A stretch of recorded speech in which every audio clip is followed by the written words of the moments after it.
Welcome to another episode of the Bold Predictions Podcast. We are your three hosts. My name is AJ. My name is Richie. And I'm Dan.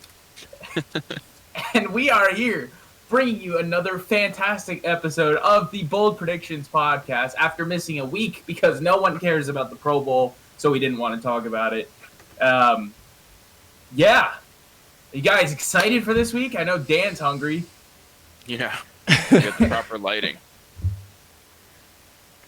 What about you, Rich? Let's get the show on the road. Super Bowl, baby! Super Bowl! Super Bowl weekend is coming up, so we will get into the Super Bowl a little later, but we want to talk about the championship games that happened a couple of weeks ago. We'll start with the better one. The Chiefs won against the Bills. Yeah. How do we want to start? Who would like to start talking about it first? Yeah, sure. I'll volunteer. Like teacher. It's like a teacher. You just put you on the spot right there. Oh, I'm good. So you say this is the better one, but I would say it's not better for Bills fans. They still have a long way to go if they want to top the Chiefs. But that goes for every team, so I wouldn't say that's just a Bills problem. I don't know. I think I forget. There was a point in the game where Sean McDermott decided to take a field goal instead of going for it on fourth down, and I think that just kind of just shows that they maybe weren't playing to win and they were playing scared and playing to be safe.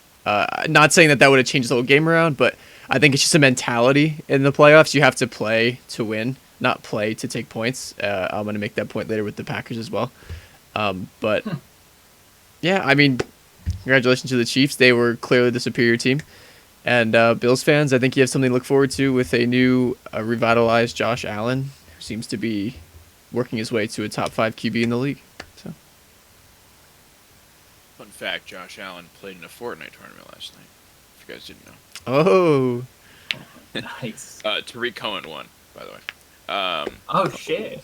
Yeah, they had like all the NFL players play with like Fortnite guys. Anyways, the Chiefs, Travis Kelce's beast, he carried that whole game. Like within the first quarter or half, I think it was, he had like, it was like 9 for like 90 something.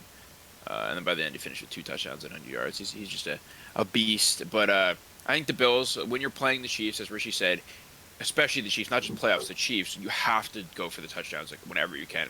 Field goals are never going to cut it. They can score whenever they want. You saw, I forget, was it the Bills or was it the team before? I forget who they went like 10-0 down, or maybe it was more than that, and then they just roared back and just slapped them. I think it was the Bills. Yeah, it was the Bills. Kind of like last year with the Texans 24-0, and then they just came back. You can never be complacent against the Chiefs.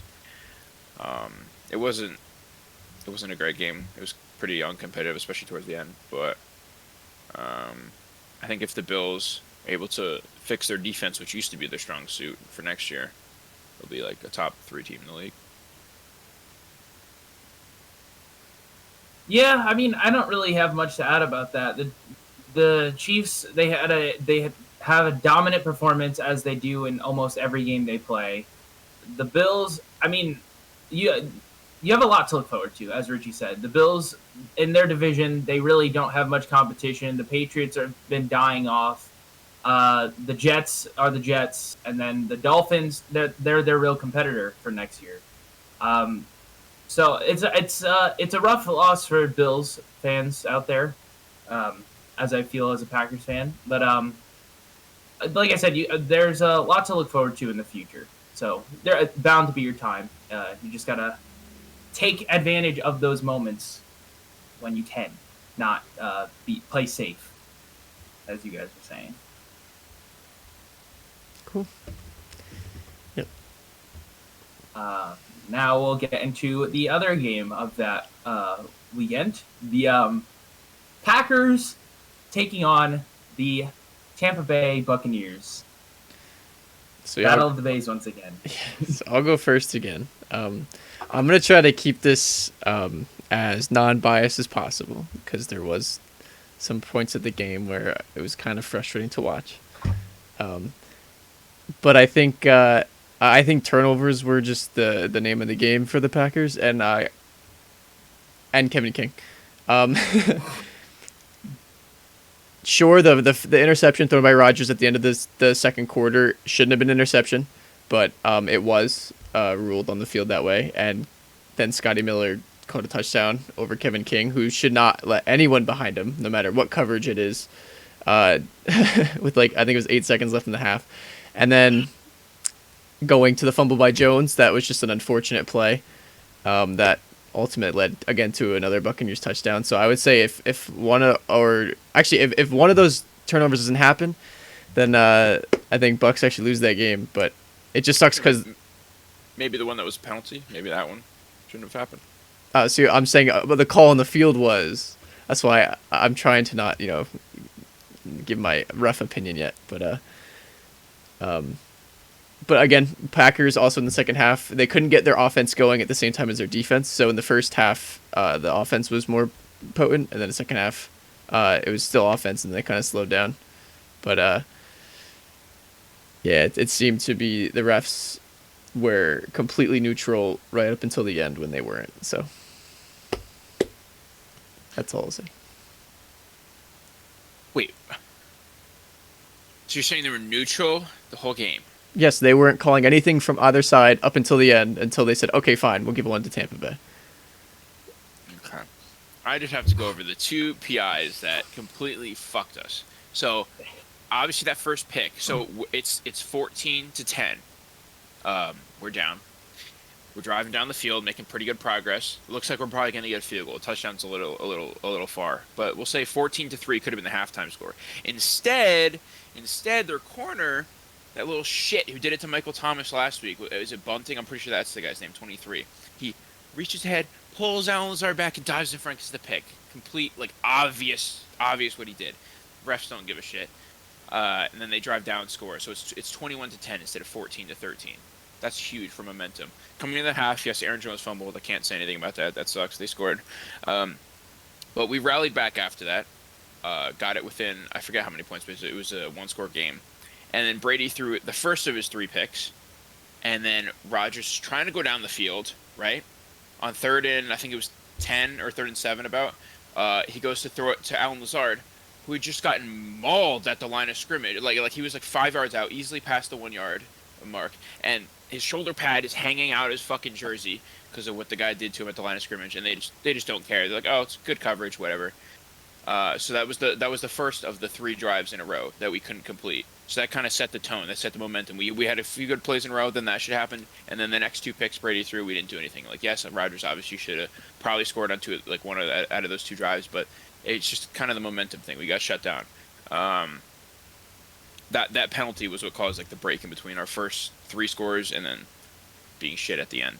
We'll move on to the 4th down call. I really don't agree with LaFleur. I get you're trying to win, but that was not the winning play. I know he's going for the win kind of thing, but it really wasn't. But I do got to put some blame on Rodgers for that 3rd and 7. Run the fucking ball. What the hell was that? I don't know why he tried forcing that into Devontae in triple coverage when he had a completely wide open right lane for a touchdown. And even if he doesn't score, it's 4th and 2 instead of 4th and 7. And then the last play of the game, exactly what they did to us twice. They waited 5 seconds to call that shit too. I was oh my god, we stopped him. And they're wait a minute, we're supposed to make Brady win. Here you go. So, yeah, pretty shit game from the refs. It's crazy that they don't have any repercussions. Doesn't matter. Whatever. Who cares? And if we want about it, you're just a bitch Packers fan. And why didn't Rodgers score and shit like that? That's all I've been hearing on Instagram for the past 2 weeks. Why couldn't Rodgers score? Yeah, I had the opportunity, but I don't know. Here's your Hugo. So, my couple things that I want to cover. The thing, it's not big things that I want to cover, but it's the first thing was winning the the coin flip was big for us. We got the ball and we were gonna be able to get the second half kickoff, and I was thinking that we were going to get a free drive out of it during the as soon as we won the kickoff, I was like, okay, so we're going to get a free drive at the end of the game or end of the half, and so we'll be able to score. Then we'll be able to get the ball again, and we'll be able to score again if we are down or get a bigger lead. Then, as they were driving down the field, and we saw the bad call by the ref on Lazard for the interception, I was very, very upset about that. But I was thinking throughout the game that they haven't really called much. That was like, I don't think there really were many penalties that game anyway. So I kind of let that one slip. Then I'm thinking, okay, so Tom Brady isn't going to do much. If anything, they'll just get a field goal. But of course, what I was thinking in my head the week before, during the Rams game, actually, before I go into that, I was saying this. I don't know if you guys remember this, but when we were watching the Rams Packers game, I was literally watching what Jared Goff was doing, and he was only targeting the receiver that Kevin King was covering. And no matter what, every time he did that, Kevin King could not do anything, and they just drove down the field. Along with them moving very fast, our defense could not handle that. Coming into this game, I was not excited to watch Kevin King play against any of these receivers because they're all very good, and Kevin King is not. So, as soon as that Scotty Miller play happened, I was fuming, as any Packer fan would be. But I wasn't shocked because Kevin King, he has not been playing well. The first touchdown with Mike Evans, he jumped earlier. He jumped as soon as Brady released the ball, basically. Like, I don't know what is he doing. He just, it doesn't look like he's playing the game properly. So after the Scotty Miller touchdown, I was like, oh my God, Kevin King, do you really need like someone to hold your hand to defend? And that's what I thought the game would continue to be. Our defense would be slacking off, and our offense would keep having to bring us back into the game. Moving on to the second half, the Aaron Jones fumble, that one really hurt. Watching that Aaron Jones fumble, and I'm pretty sure he got hurt on that same play. It was really sad. And then, of course, one play for them, one touchdown. It was a passing play to a wide open receiver. I think it was Brant. What was his name? Is that his name? Brant. Yeah. So he's wide open in the end zone, touchdown. Now it's like a 2-score game. I'm watching it, and I'm seeing the Packers offense still rolling. We're still doing good. And then the defense starts kicking in. They get the first turnover. I forget who it was. It was Amos. Amos got the huge turnover, and I was like, oh my God, our defense is finally stepping up. But then again, it was our defense. It was the defense that has been playing strong this entire season. Amos, Jair, Savage, they've all been playing so strong this entire season. So here I am thinking that we're about to blow this game out of the water. Aaron Rodgers is about to drive down the field and score it nonstop with all these turnovers. But of course, that didn't happen. And I can blame Aaron Rodgers for part of it, but I can't blame him for all of it because the O-line just could not handle the pass rush for anything. They were getting destroyed. JPP was demolishing whoever he was on. Ndamukong Suh was just killing everyone. Vita Vea, when he was on, he's made big plays as well. Everyone on that D-line was just destroying our O-line, and it was terrible to watch. Here I am thinking we're about to score like at least 10 to 13 points off of these 3 turnovers, and we didn't get anything, not even a field goal. And that was the biggest turning point in that game. And then, of course, obviously the last thing that we'll cover was the 4th and 3 for Tom Brady to end the game if he got it. And that the most frustrating thing, as you mentioned, Dan, the most frustrating thing about that call was that they didn't call it right away. If they called it right away, I still would have been pissed off, but not as much as how I was then. Like, if you have to talk it over, maybe take a while to talk it over to the side, not just like the play's over, count to 3, then throw the flag to piss off everybody. But I mean, you can't really say much. We should have taken advantage of the moments that we had, and the defense should have played strong in the beginning of the game. Some of those touchdowns shouldn't have happened, but they did, and we can't change the past now. Yeah, I think one more point to add that talking about people who fucked up. Devontae dropped his TD pass. Lazard should have had a touchdown, but I think he thought he was blocking when Aaron threw that ball to him. He did like a quick slant, and he just wasn't looking. And then there was one more where we just completely busted something. Was it Lazard wide open and Rodgers No, missed him? I was gonna mention that. I was gonna mention that if you didn't. Yeah, there was and he forced it to there was Devontae. Yeah, oh my god, that was yeah, like there was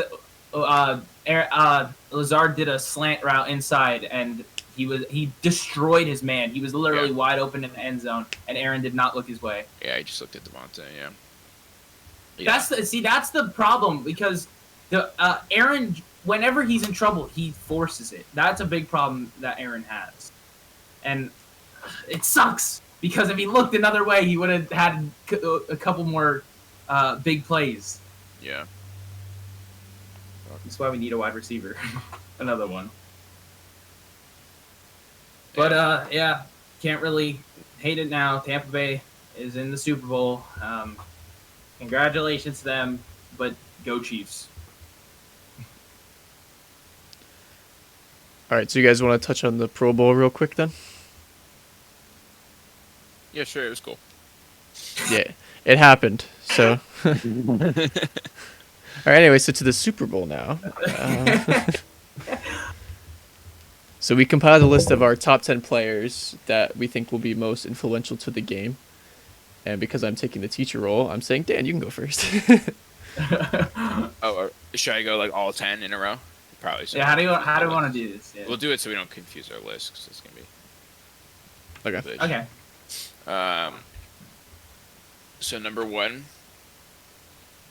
most influential player, Scotty Miller. No, I'm just fucking. Patrick Mahomes.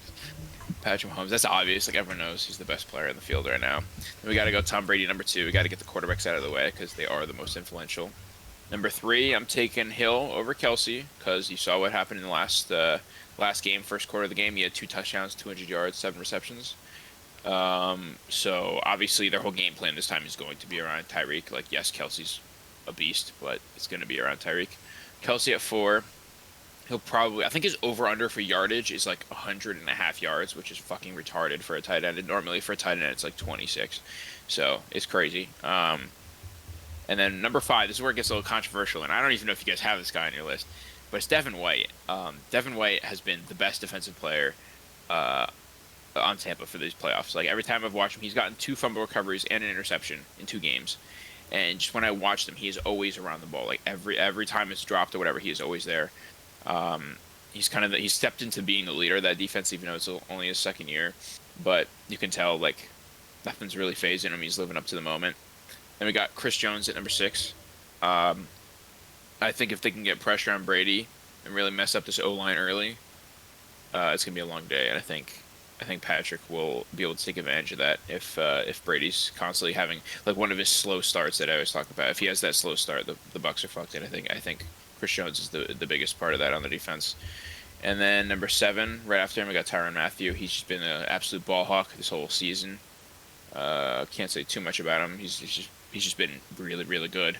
Number 8, I was torn between JPP or Shaquille Barrett because they're kind of the same thing, but JPP has had the better season, to be honest. Slightly better stats in almost every category, so I'm going to go with him. Number 9, I got to have a receiver in there, so I'm going Mike Evans. I think he's Brady's most trusted target. Chris Godwin's dropping literally like 3 balls at least every game. Antonio's coming off his injury, so I think Mike Evans has to step up here and really show that he's the alpha in the offense. And then finally, number 10, I'm going to Ndamukong Suh because same thing as the Chris Jones argument. I think if Ndamukong Suh can really disrupt Patrick Mahomes and actually like finish off sacks, because if you guys watch the Bills game, there's plays that Tom Brady would have easily got sacked if he was playing in Patrick Mahomes' spot, but Patrick Mahomes is just so nimble and crazy with the way he moves. I think if Ndamukong Suh can kind of just be an asshole and just get on his nerves the whole game, I think that'll be a huge factor. Very cool. AJ, want to go next? Sure. I got my list is probably gonna be very controversial to all y'all, but we'll see how it goes. So try not to judge me too hard. So number 1 and 2, I have the same as Dan. But number 3, I wanted to throw a curveball in here because I thought of the influentialness of it. So My number 3 is going to be Leonard Fournette, and here's why. Because I think that the Chiefs' worst part in their defense is their run game. Their pass game is very on point with Matthew and the rest of their corners and safeties. So I believe in order for Tampa Bay to get a chance at this game, they need to have the strong run game. And Leonard Fournette has been a very strong running back throughout this playoffs. So I think he'll be a very influential part to this team. Number four and 5, I have Hill and Kelsey. I have Hill in front, same reason as Dan, because in Week 12 he absolutely demolished their secondary in the first quarter. And then Kelsey, he's just a beast. Nothing more to say about that. Number 6, I feel like it's gonna for me it has to be Mike Evans because he's the number 1 wide receiver for Tampa Bay, and he needs to get stuff going in order for them to have a chance as well. Number 7 is Tyrann Mathieu, the Honey Badger, as I'd like to call him. He's just a beast as well. Then number 8, I'm also going to put another, maybe this is because of last week, but I'm going to put another Tampa Bay wide receiver, and I'm going to put Scotty Miller for his speed and deep routes. He can maybe blow something open for Tampa Bay. Number 9, I actually just switched these last two now because I was thinking about it a little bit more. Number 9, I have Jason Pierre-Paul because he's just a phenomenal pass rusher, and he's been killing it during the playoffs.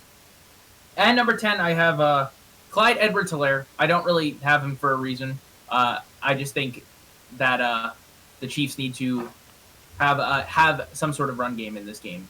They can't just pass it all the time because otherwise Tampa Bay is going to know that they're just going to pass it all the time. But the question will be, will they be able to stop their passing? And that's true. And that's, I guess, what we'll have to find out on Sunday. Yeah. So going with my top 2, same as your top 2. My third is Kelsey. Taking into account what Hill did the first time, yes, it was phenomenal, and he is a monster. But I think because of that game, Kelsey's going to be more influential for picking up third downs and extending drives, which in my opinion is actually going to make him Super Bowl MVP. But we'll get to that a little bit later. So 4 is Hill, just because of his speed and the way the defense has to adapt to his play style. At 5, JPP, just for the reason that the Buccaneers need to have edge pressure and they need to be able to clean up sacks, similar to what I believe Dan said. If they want any chance of beating this Chiefs offense, because Mahomes likes to drop very far back in the pocket. So if the edge rushers can get around the edge and get to Mahomes, I think that'll be a game-changing players.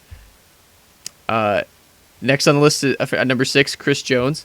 Brady does not like interior pressure whatsoever. He struggles mightily when there's interior pressure. So any type of pass rush that Jones can get will actually limit what the Buccaneers can do offensively, which can allow the Mahomes and the Chiefs to get a lot of points quickly, and then Bucs can't follow up.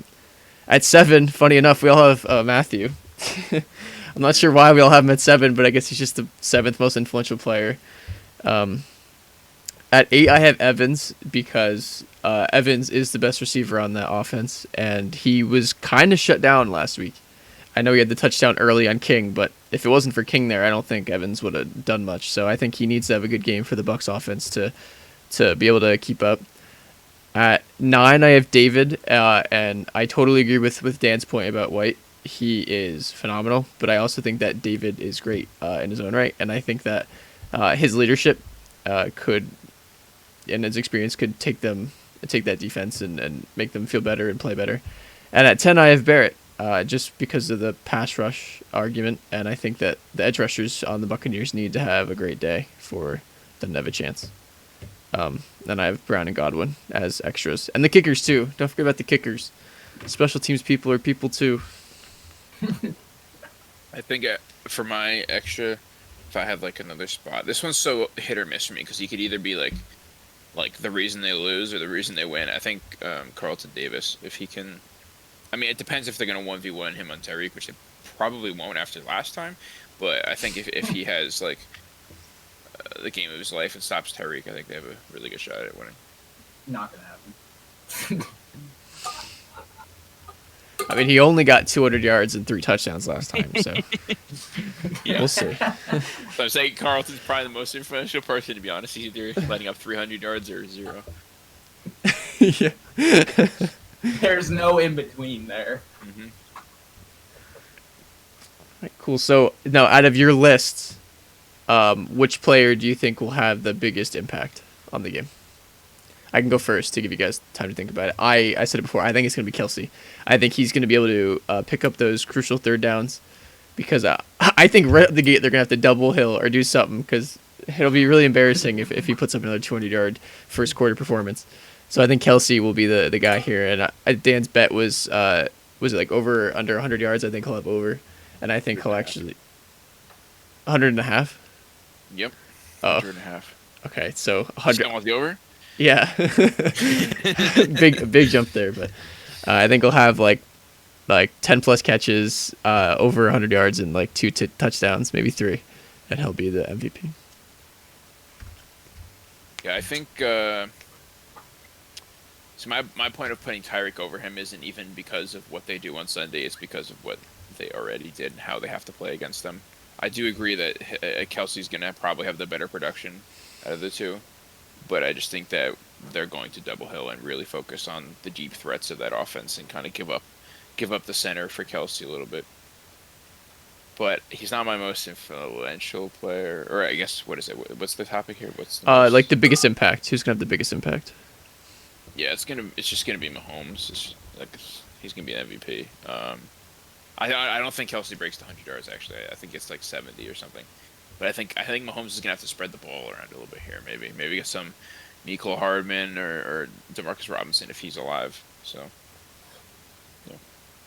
Yeah, I swear I'm not copying, but I was also going to pick Mahomes for MVP as well because I mean it's kind of hard to not pick a QB for the MVP considering they're driving their whole team to win this game.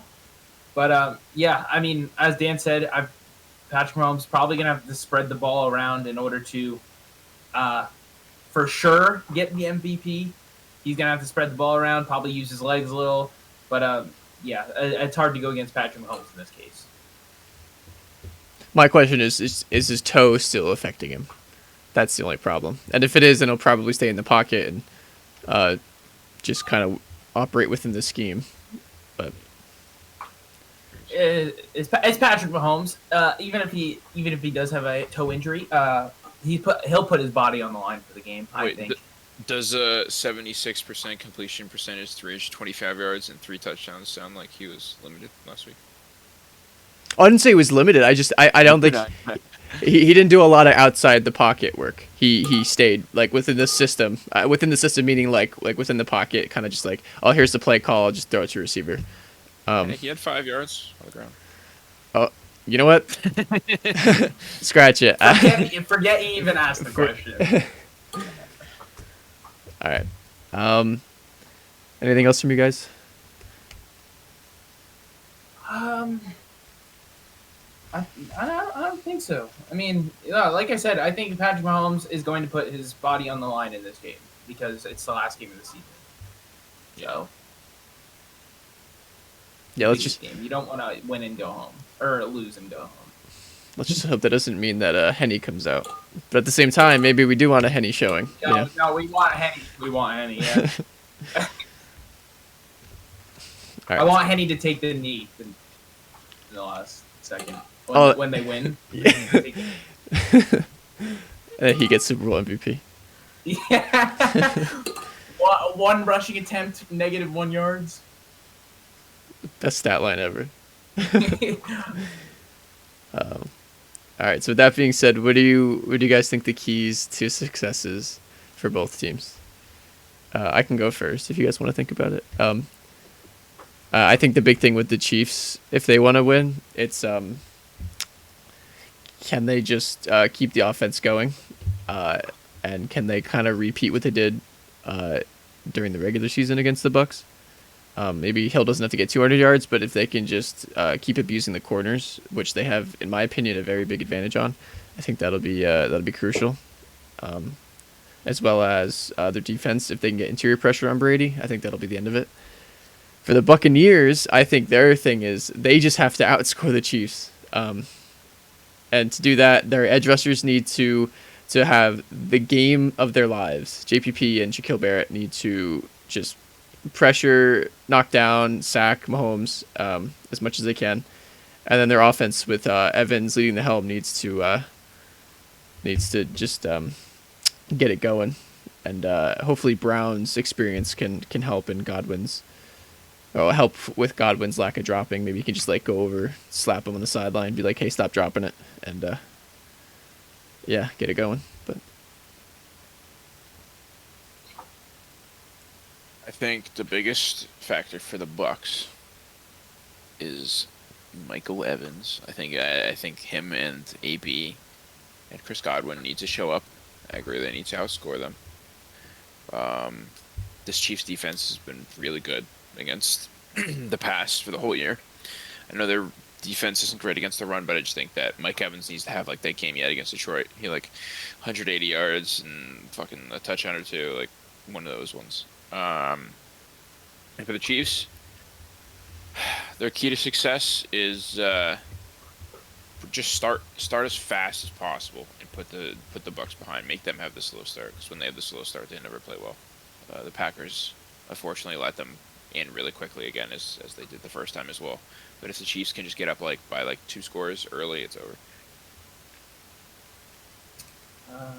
I'm gonna say for the Chiefs, I think they need to have their offense keep scoring the whole game. They cannot slow down at all. When they played in Week 12, I don't really know what happened because I don't really remember that game. But from the score line, they slowed down a lot, which allowed Tampa Bay to make it a lot closer than people were expecting. And so if they just keep pouring on the points, whether it's 7 points, 3 points, any points, they just need to keep scoring.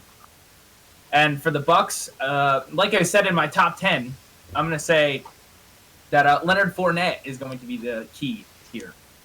So Tampa Bay needs to have a quick start like they did against the Packers, and they need to allow Leonard Fournette to have these big runs like he has been doing in the playoffs.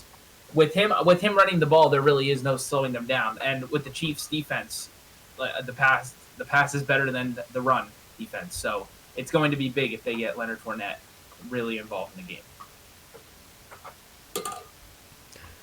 yeah, honestly, I think it'll be pretty interesting how this game will turn out, because we were talking about it a little bit before while we were looking at the depth charts, and I think it'll be a blowout by the Chiefs. But Dan mentioned that he thinks that Tampa Bay will actually have the edge because they have more players, or like more depth at positions than the Chiefs. But yeah, wow. I will say this before we move on, because it sounds like we all had a Chiefs MVP, which implied that we think the Chiefs are going to win. Do you guys, if the Bucks win, do you have an MVP for the Bucks? Well, are we doing our predictions yet? Like, what is this? This is. Well, no. I'm just. This is a question for me because it sounded like we all thought the Chiefs are gonna win. So if we think the Bucks are gonna win, do you have a Bucks MVP? Thomas Patrick Brady. That's Skip Bayless would say. Or is it Thomas Patrick Edward Brady, right? Yeah. I don't freaking know. No one really cares what his middle name is, except Skip Bayless. Honestly, I couldn't tell you. I'm between a few players for the Bucks. I think probably a defensive lineman, maybe with like 3 or 4 sacks and a forced fumble, could get it. But also, I don't know why. If Brown plays, I could just see Brown just going off, because they'll give all their attention to Evans, and then Brown maybe reaps the benefits of that. That'd be cool to see Antonio Brown get like 200 yards and 2 touchdowns. Right. An MVP, but. My MVP is actually going to be Shannon Sharp when he destroys Skip Bayless on their show, because he's going to make fun of them for how bad the Bucks are going to lose. Wow, that's a bold prediction. But no, actually, I'm going to say Leonard Fournette. Okay. Yeah, definitely. If they can get the lead and keep the lead and keep pounding the rock, yeah, I mean, it's definitely possible. Play action, throw to Gronk a little bit, some Brady to Gronk action. But Oh god, yeah. with that being said, you guys want to transition to predictions now? Yeah. Since we're talking about it. Sounds good. All right, so we'll start with Jacob. We got then. one game this week. We got one game. AJ, give for us our predictions. Yeah, AJ, give us the rundown of the records overall. Can there be any upsets here? Maybe position changes? No.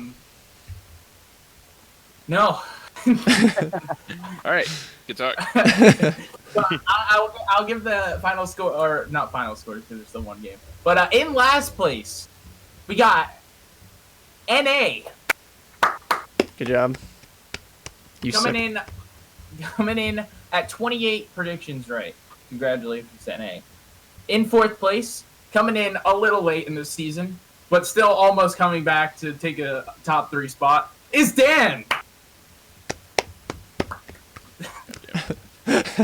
with 48 points. Right behind the person who coming in third place, the man we never see on this show, Jacob. Yeah, Jacob. He beat Dan by 3 points. How At 51. How about we do something crazy? How about we make this game like 5 points? So we give Dan a chance here. We're like all right. 100 points. Yeah, so anyone's game? Anyone's game. No, yeah, So if we all pick the same team, NA can come back. All right, I like that. Oh, true. NA. In a second place, we got AJ.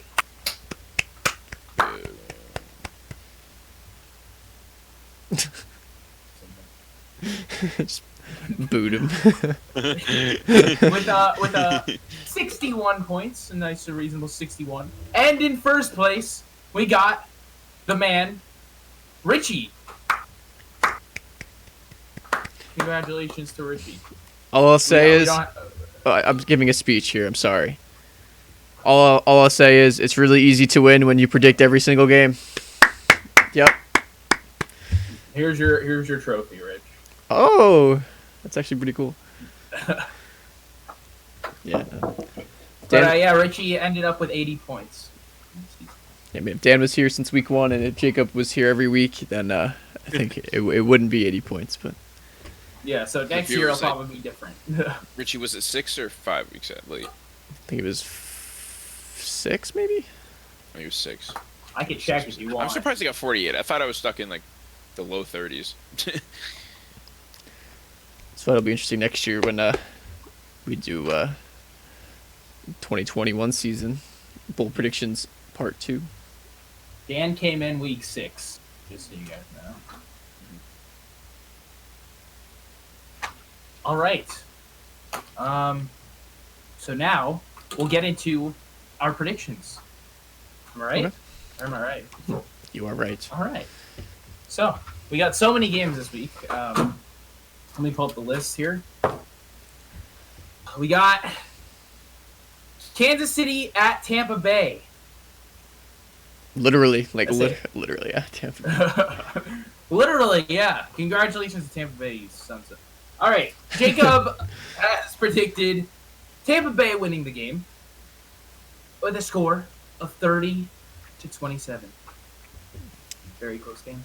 Yes. Richie, would you like to give us your prediction? There have been a lot of talk about bettors actually betting Tampa Bay and putting a lot of money on Tampa Bay, like multi-million-dollar bets. Stupid. Sorry. No, you're good. And I don't know. After looking at the depth charts and after just like thinking about it and how the teams have been playing, I just don't see how the Bucks win. I think it'll be the same exact score as the championship AFC game, where the Bucks are taken down by the Chiefs 38-24. And like I said before, your Super Bowl MVP, Travis Kelce. All right. Dan? I want to go last. Oh, this guy. All right.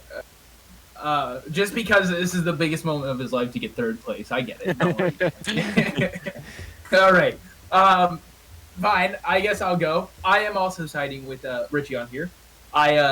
There's no other reason why I would pick the Chiefs other than they're just a better reason. Better team. Sorry.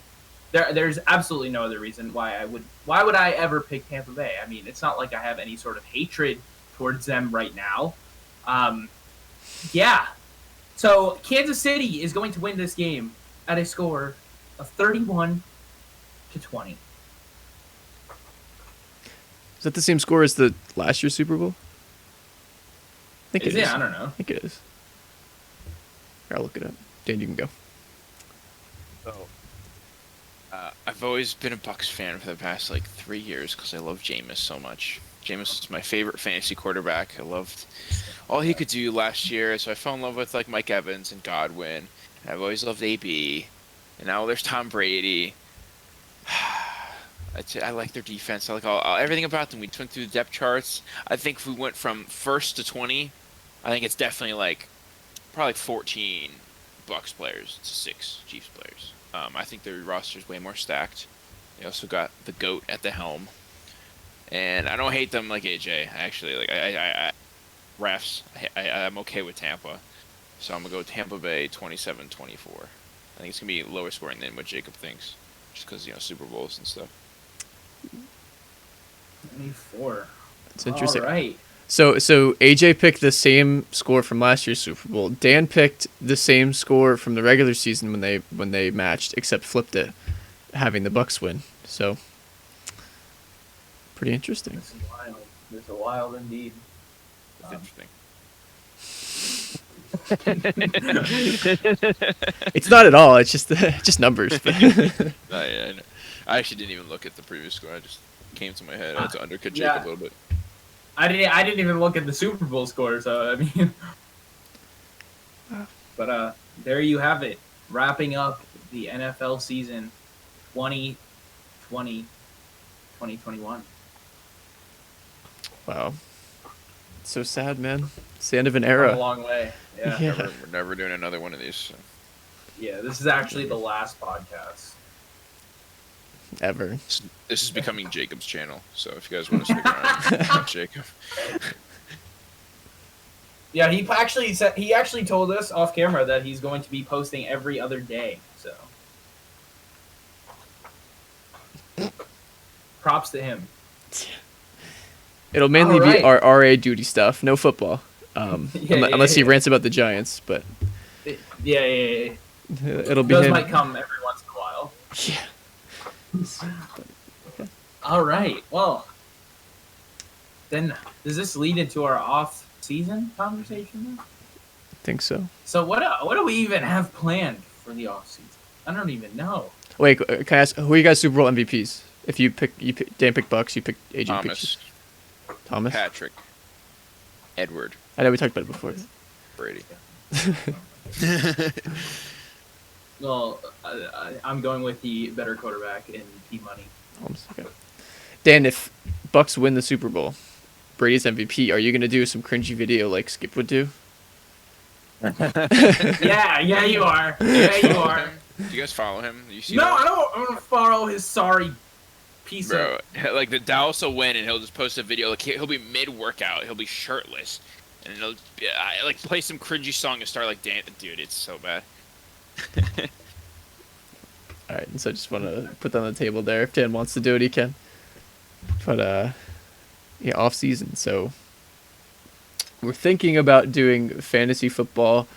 I guess outlooks for players, along with IRL, actual team outlooks. We'll hopefully every week give about 10 players per podcast that we like for the upcoming season. Maybe we can also do players we don't like, players to avoid, and we could do draft grades, like what rounds we draft them in. We could do their floor, their ceilings, sleepers, busts, slam dunks. I think Dan could probably speak more on it because this was his idea originally. I was gonna say for the what we were thinking about doing is doing our podcast where we get on and we talk about everything for an hour. But then we were gonna edit it down into like 10 5-minute videos about each player. Like, I don't know, one day we'll do like rankings 1 through 10 for running backs or something, or just any players, whatever, and then give you guys like 3 to 5-minute videos just so it's easier to consume. You don't have to sit through a whole podcast every time. It's obviously going to ramp up more after the draft because we'll know all the rookies and whatnot, and as the season gets closer, it's going to be a bigger impact. But until then, we could probably focus on more like team-oriented stuff and like talking about like what AJ was discussing before the podcast and me about the Packers hiring like a new defensive coordinator, like thoughts on that and stuff and whatnot, like more prevalent things to now rather than fantasy, which will start in a month or however long. I mean, I think another thing that we could add is since out of all four of us, we kind of support two big teams the most. We can have like a lot of our content be focused on those two teams while we still have some extra interest out on the other teams as well. Because obviously we know most about our teams. So I think that's a shout we can do. We could do things like who would we most want for free agent signings? Like I know there's a lot of great receivers right now that Packers should be looking at, like those kind of things. So. Mm-hmm. Yeah, free agency, especially with the quarterbacks too. I want to do all the quarterback stuff. That's so interesting. Yeah. There's just a report today that there have been aggressive attempts to trade for Carson Wentz. So. Oh yeah, I saw that. I was kind of hoping that he'd get traded mid-podcast, but it's okay. I have a feeling this off season is going to be one of the most wild that we've seen in a while. Yes. Yeah. So that's exciting. Content. Content, yes. But just that. And then, I guess if we don't have anything else, should we end it here? Sure.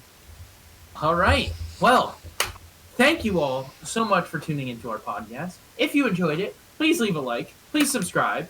Please leave a comment letting us know what you think. Any questions you have for us. Anything we could add to our off-season plans. Be sure to check out our Instagram because we're going to try and post a little more than we actually do now. At FBPP. What is? I don't even know our podcast name. FBPP football. Yeah, FBP podcast. Okay, I was close enough. We'll put the link in the description. AJ made it funny too when he said post more than we already do. We don't post. So we don't post. So anything more than 0 is is better. Yeah, well, we got a couple posts on there. If you want to check them out, leave a like. We'll always accept that. But we're gonna try and make it more updated as the off season goes. Maybe post stuff we find.